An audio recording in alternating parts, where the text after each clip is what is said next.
สูงครับเมื่อในทุบยาขาวในขั้นตอนเตรียมมาลัดนี้ลอกไล่ตัดเดลึกก็ผมเข้าสัตว์ป่าในขนมเพราะค่ะตาเข้าคาเตลึกก็ผมกูข้างสัตว์ป่าทำไมไม่ไงขนมเพราะค่ะในขั้นตอนในเขาเตรียมมาลัดเราลัดนี้ครับ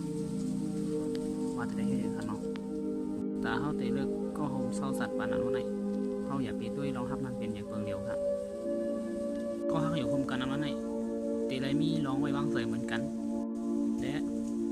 เฮ็ดเวอร์ตราแหมกกันเตรียมทนก่อนจากก่อนเส้นในขาเนาะแทงรองหนึ่งเข้าขาเฮ็ดก็หกกูข้างจัดบานนั้นไหนหรือไรหมกปุดวางควางปันกันขาเนาะมีข้าวยามเข้าขามีลองตอกแตกกัน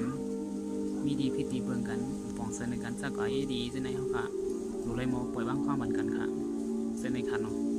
แล้วก็มันเส้นหนังว่าอยู่ผมซ้อมกันอันวันไหนค่ะเนาะค่ะ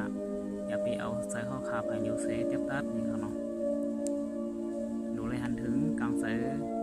ก็เป็นผู้เป็นเมย์ก็ผมกูข้างแต่ปานเฮานี่ค่ะเนาะก็เลยคนหนึ่งผ่านเลี้ยวฝ่ายหนึ่งนี่ค่ะเนาะยังเอาเสผ่านเลี้ยวฝ่ายหนึ่งวานาลานี่ค่ะเนาะดูเลยหมอหันถึงดูไม่ได้หมอ